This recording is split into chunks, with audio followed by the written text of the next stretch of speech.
There's a chart I saw recently that I can't get out of my head. A Harvard business professor and economist asked more than 5,000 Americans how they thought wealth was distributed in the United States. This is what they said they thought it was. Dividing the country into 5 rough groups of the top, bottom, and middle 3 20% groups, they asked people how they thought the wealth in this country was divided. Then he asked them what they thought was the ideal distribution.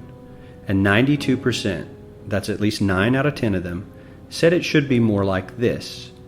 In other words, more equitable than they think it is. Now that fact is telling, admittedly, the notion that most Americans know that the system is already skewed unfairly.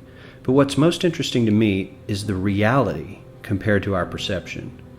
The ideal is as far removed from our perception of reality as the actual distribution is from what we think exists in this country. So ignore the ideal for a moment.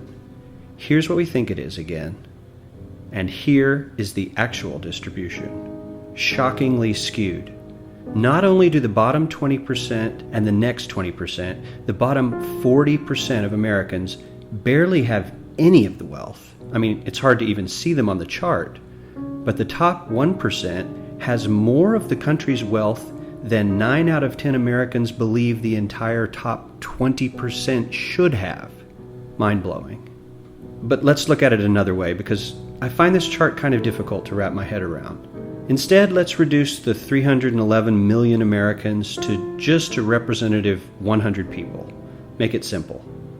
Here they are: teachers, coaches, firefighters, construction workers, engineers, doctors, lawyers, some investment bankers, a CEO, maybe a celebrity or two. Now let's line them up according to their wealth. Poorest people on the left, wealthiest on the right, just a steady row of folks based on their net worth. We'll color code them like we did before based on which 20% quintile they fall into. Now let's reduce the total wealth of the United States, which was roughly $54 trillion in 2009, to this symbolic pile of cash. And let's distribute it among our 100 Americans. Well, here's socialism, all the wealth of the country distributed equally. We all know that won't work. We need to encourage people to work and work hard to achieve that good old American dream and keep our country moving forward. So, here's that ideal we asked everyone about. Something like this curve. This isn't too bad. We've got some incentive, as the wealthiest folks are now about 10 to 20 times better off than the poorest Americans. But hey, even the poor folks aren't actually poor, since the poverty line has stayed almost entirely off the chart. We have a super healthy middle class with a smooth transition into wealth. And yes, Republicans and Democrats alike chose this curve. 9 out of 10 people, 92%, said this was a nice, ideal distribution of America's wealth. But let's move on. This is what people think America's wealth distribution actually looks like. Not as equitable, clearly, but for me, even this still looks pretty great. Yes, the poorest 20 to 30% are starting to suffer quite a lot compared to the ideal, and the middle class is certainly struggling more than they were, while the rich and wealthy are making roughly 100 times that of the poorest Americans and about 10 times that of the still healthy middle class. Sadly, this isn't even close to the reality. Here is the actual distribution of wealth in America. The poorest Americans don't even register. They're down to pocket change, and the middle class is barely distinguishable from the poor. In fact, even the rich between the top 10 and 20 percentile are worse off. Only the top 10% are better off. And how much better off? So much better off that the top 2 to 5% are actually off the chart at this scale. And the top 1%, this guy, well, his stack of money stretches 10 times higher than we can show. Here's his stack of cash, restacked, all by itself. This is the top 1% we've been hearing so much about. So much green in his pockets that I have to give him a whole new column of his own, because he won't fit on my chart.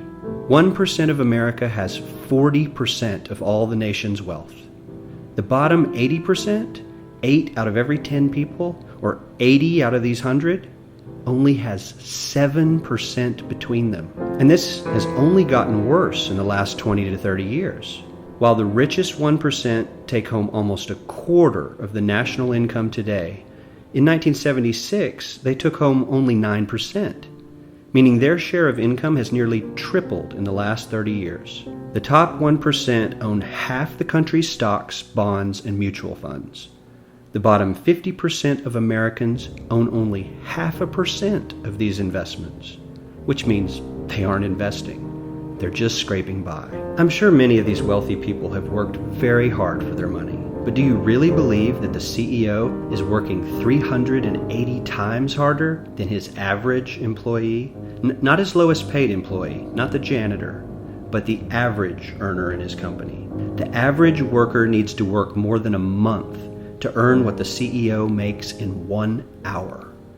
We certainly don't have to go all the way to socialism to find something that is fair for hardworking Americans. We don't even have to achieve what most of us consider might be ideal. All we need to do is wake up and realize that the reality in this country is not at all what we think it is.